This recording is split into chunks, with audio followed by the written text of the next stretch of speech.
Ciao ragazzi, in questo video vi spiegherò come sistemare la friggitrice ad aria quando esce l'errore E1. Ci riuscirò? Scopriamolo ora assieme. Lei parte normalmente e funziona, solo che dopo una trentina di secondi circa dall'errore E1, eccolo. E lei non funziona più. Si spegne neanche, stacco la spina.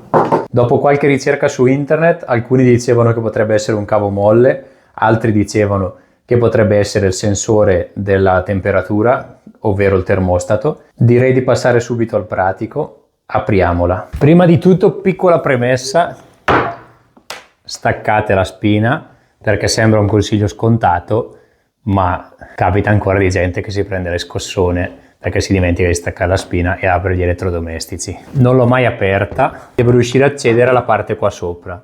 Dunque magari prima provo a sganciare quella parte qua, magari facendo leva con il cacciavite, con due cacciaviti. Si sta staccando qualcosa. Ok, e la prima parte viene via così e possiamo accedere alla parte interna. Qua ho delle viti e le vado a svitare così per riuscire a vedere meglio. Adesso dovrebbe venire via tutta la scocca da metà in su. Ok, vediamo se questo passa all'interno. No, ora ci troviamo davanti a tutti i componenti. Qui i connettori mi sembrano tutti dentro bene e visivamente la scheda è bella. Dunque direi che questa parte qui va bene. Questi due fili qui bianchi che vanno alla scheda penso proprio che siano quelli del termostato e adesso vi faccio vedere anche perché lo penso. Come vedete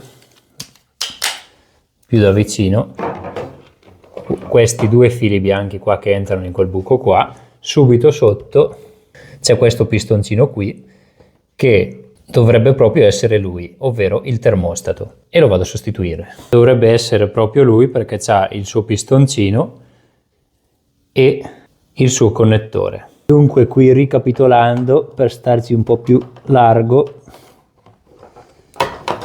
tolgo i connettori. Ci sono altre 4 viti in quelle posizioni qua dove c'ho, che vi indico, più piccole, e dovrei riuscire a aprire la parte sopra per cambiarlo con più facilità. Se si aprisse così sarebbe bello. Ok, ho scollegato la parte sopra dalla parte sotto. Potrei provare con una pinza per entrare e svitarlo. Da che ormai è aperto, tolgo anche la resistenza, così riesco a entrare con qualcosa di più grosso e far più forza.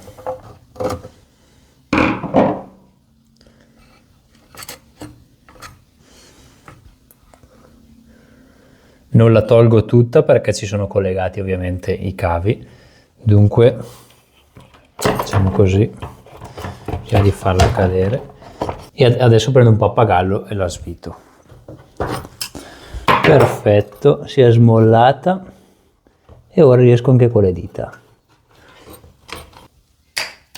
Ora faccio una cosa intelligente, siccome io ho già attaccato il connettore nel termostato nuovo, ma in realtà era meglio farlo dopo. Uso il filo del termostato e dunque molto probabilmente questo qua farà un po' fatica a passare. Vediamo, speriamo che passi. Dunque uso il termostato vecchio per fare da traino a quello nuovo.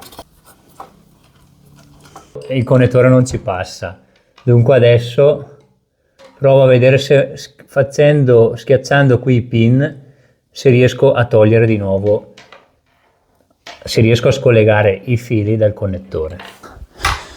E ora ripartiamo dal punto di prima. Ottimo, direi, ce l'ho fatta. Quello che intendo è questo: una volta che è in posizione i due fili restano tirati, lui non si muove perché in origine aveva quel dado qua, solo che io lì dentro non riesco ad accedergli senza dover smontare tutto, dunque lo tengo tirato e lui resta lì e non si muove. Tenendo tirato gli metto una fascetta in un punto dove riesco ad ancorarmi, tipo qui.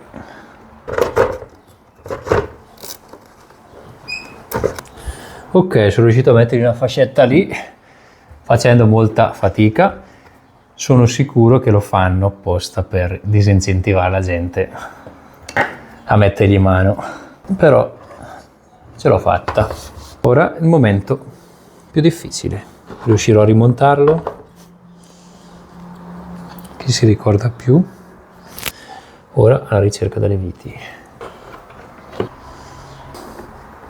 cercando di inventarmi le viti che non ho più, e queste le ho tutte. Ora era prima questo con le sue 4 viti che era messo. Per sapere in che posizione mettere questo basta che guardo quei 4, le sue 4 sedi delle viti, e riesco a capire come posizionarlo. Direi così. Un bel clic. I 2 cavettini che mi serviranno li tengo fuori, li tiro già fuori. Una bella tiratina a tutte e 4, anche se in realtà non servono alla fine le viti, tant'è che me ne avanza una. E adesso, siccome prima ho dovuto forzare la genialata che mi è saltata in mente di montarlo subito, ora spero che tengano di nuovo. Equilibrio via bene. Ho eliminato completamente la spinetta e ora andiamo a mettergli un po' di stagno qui. Ok, 2 palline. Vediamo se mi prende o se devo mettergli il filo. No dai, ha preso. Primo messo, ora faccio la stessa cosa. Sembra abbia preso anche il secondo. Prova di tenuta, ci siamo. Perfetto, saldatura fatta. Ora posso richiudere, ricordandomi magari prima di mettere il connettore. Questo andava in castro, tutto bello incastrato. Per chi se lo fosse perso, ricordo che questo ultimo passaggio di saldatura ho dovuto farlo solo perché ho sbagliato io all'inizio, che gli ho collegato direttamente dentro i fili dentro il connettore. In realtà non va fatto, ma va fatto alla fine, una volta che sono passati all'interno. Dunque ecco, sappiatelo. Non resta che provarla e vedere se ho fatto un buon lavoretto oppure no.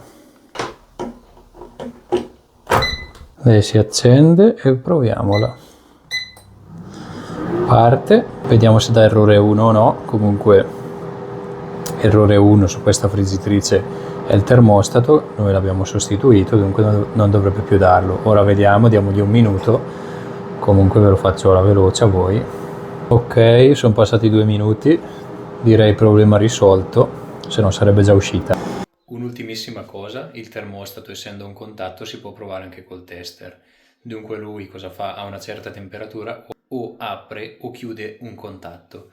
Dunque praticamente basterà che voi mettiate il tester su continuità e provate lì sul termostato. Prima fate partire la friggitrice, se è come nel mio caso, quando vi dà l'errore voi attaccate il tester.